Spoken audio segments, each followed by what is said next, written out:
안녕하십니까. 좋은 세상, 좋은 나라를 추구하는 방송입니다. 오늘은 일본 이야기를 하고자 합니다.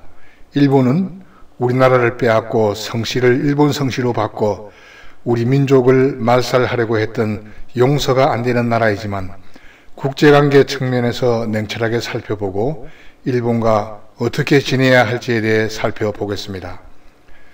1868년 일본은 메이지 유신을 선포하고 서구의 선진 문물을 배우기 위해 107명으로 구성된 구미사절단을 보냅니다.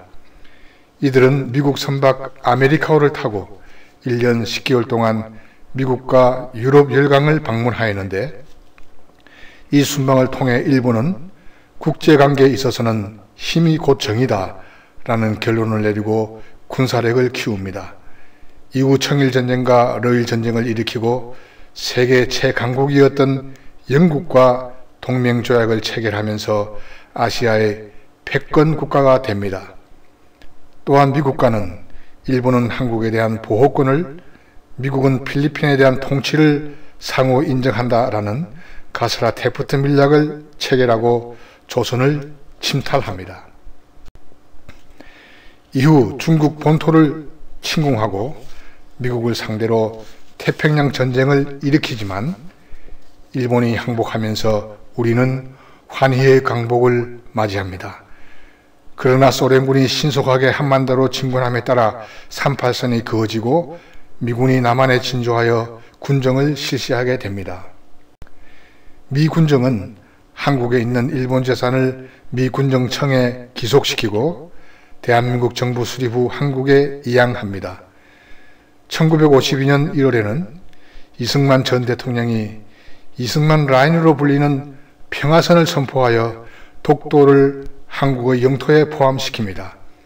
일본은 크게 반발을 하였지만 독도는 한국이 실효 지배를 하고 있습니다. 한편 미국은 소련과 중국의 공산주의 팽창을 저지하기 위한 한미일 삼각 공조를 위해 한국과 일본 간의 국교 정상화를 추진하여 한일 회담이 수차례 열리지만 의견 차이로 회담은 성과 없이 끝납니다. 예를 들어 이승만 전 대통령은 경제 발전을 위한 22억 달러를 청구하지만 일본은 한국에 남겨진 일본인의 재산을 돌려달라는 역청구권을 제시하기 때문입니다. 한일 회담은 박정희 전 대통령 때 강력하게 추진되는데, 야당과 학생들이 일본의 사죄가 없는 회담은 굴욕 외교라며 반대 투쟁을 하였지만 1965년 12월 한일 기본조약과 청구권 협정을 체결합니다.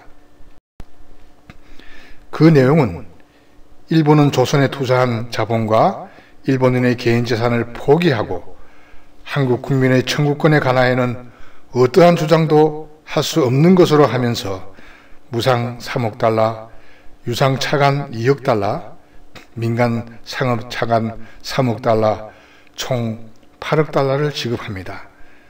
당시 일본의 외환 보유고는 14억 달러였으며 8억 달러는 1965년 한국 정부 예산의 2.8배에 해당했습니다. 이 자금으로 포스코가 설립되었고 현대건설, 현대자동차, 삼성전자 및 하이닉스의 기틀을 닦았습니다. 이후 한국은 1990년대까지 연평균 9.5%가 넘는 눈부신 경제 성장을 이룩합니다. 한일 간의 정치적인 관계도 호전되어 1983년 나카소네 총리가 한국을, 1984년 전두환 대통령이 일본을 방문하였으며 한국이 IMF 위기를 맞았을 때 일본은 선진국 지원 자금 80억 달러 중 47억 달러를 부담합니다. 1998년에는 김대중 오부치 공동선언을 통해 한일 관계에 새로운 이정표를 세우며 대중문화를 개방하였습니다. 당시 한국에서는 일본 문화의 식민지가 될 수 있다는 우려가 있었지만 이것은 기우였습니다. 오히려 한국의 문화가 급성장하면서 K-팝은 한류가 되어 일본뿐 아니라 세계로 확장하면서 한국의 위상을 높이고 있습니다. 한일 간의 우호관계는 김영삼 전 대통령과 이명박 전 대통령의 발언으로 인해 악화되는 시기가 있었습니다. 김영삼 전 대통령의 일본의 버르장머리를 고쳐놓겠다는 발언과 이명박 전 대통령의 아키히토 일항이 통석의 념, 이런 단어 하나 찾아서 한국에 올 거면 올 필요 없다는 발언은 한일 관계를 악화시켰습니다. 그럼에도 불구하고 2011년까지만 하더라도 일본인 60% 정도가 한국에 우호적이었습니다. 심지어 삼성이나 LG 같은 한국의 대기업들이 승승장구하고 일본이 침체하는 기사가 나가면 역시 한국 형님, 한국은 형님 국가니까 하는 댓글이 달리기도 했습니다. 그러나 2012년 아베 총리 취임 후 양국 관계는 급격히 악화되었고 최근 강제징용 문제와 위안부 문제가 다시 논란이 되었는데 강제징용 문제는 한국 대법원의 판결과 정치권의 개입으로 한일 관계는 최고조로 악화되었습니다. 일본은 한일 청구권 협정 위반이라고 반발하였고 당시 조국 청와대 민정수석은 페이스북에 정부를 비판하는 야당과 일부 보수 언론을 매국, 이적, 친일파 등에 비유하며 비난하고 국민을 향해서는 죽창가를 언급하며 반일 감정을 선동하였습니다. 위안부 문제도 한일 간에 풀기 어려운 문제입니다. 1993년 고노 관방장관은 위안부에 대한 일본군의 강제성을 인정한 고노 담화를 발표하고 위안부들에게 사과를 하였으며 이후 무라야마 총리와 고이즈미 총리가 식민지 지배에 대해 사죄를 하고 아베 총리도 이러한 사죄를 계승하고 있다는 점을 수차례 강조하였지만 일본 총리들의 사죄에는 위안부에 대한 직접적인 사과는 없었습니다. 정신대 문제 대책 협의회는 1992년부터 위안부 할머니와 함께 일본 정부의 사과, 진상 규명, 적절한 배상, 책임자 처벌 등을 요구하며 매주 수요 집회를 개최하고 있습니다. 이러한 상황에서 2015년 박근혜 정부는 일본과 합의를 하고 위안부 문제가 최종적으로 불가역적으로 종결되었음을 선포합니다.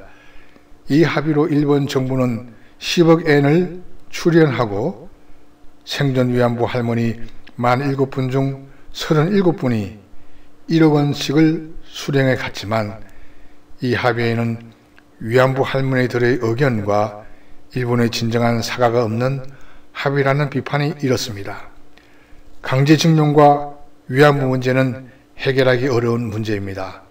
한국은 일본과 어떤 관계를 유지해야 할까요? 지금 한국의 국력과 위상은 일제로부터 침탈당할 때의 조선과는 비교할 수 없습니다.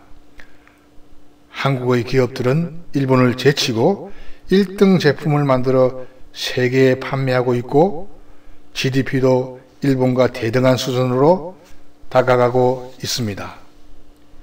이제 한국은 선진국으로서 국제사회의 지도국가로서 당당한 자세로 일본을 대해야 합니다. 정치인이 국민을 선동하여 반일 감정을 조장하는 것은 바람직하지 않으며 일본 내에도 한국의 우호적인 세력이 많이 존재하고 있음을 알아야 합니다. 저의 경우를 소개해야 하겠습니다.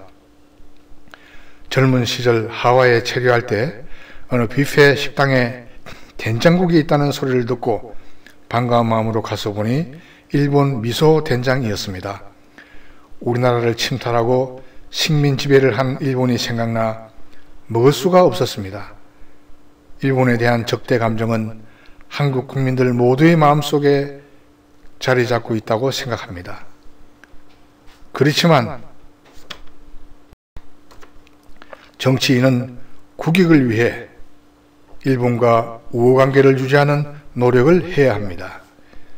정의기억연대의 문제점을 폭로하신 위안부 피해자 이용수 할머니의 발언이 마음에 와닿습니다.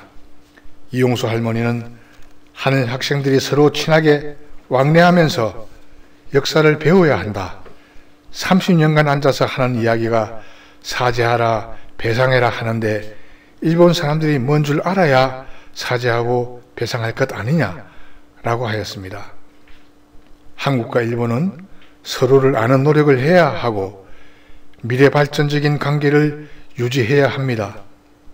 특히 대륙 세력인 중국과 러시아와 접하고 있는 한반도의 지정학 위치는 냉엄한 국제관계를 고려할 때 해양 세력인 미국과 일본과의 관계가 대단히 중요합니다.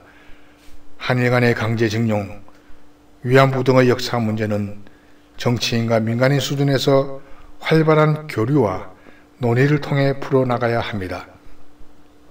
정치인이 반일 감정으로 국민을 선동하는 것은 결코 바람직하지 않습니다. 감사합니다. 구독과 좋아요를 눌러주시면 감사하겠습니다.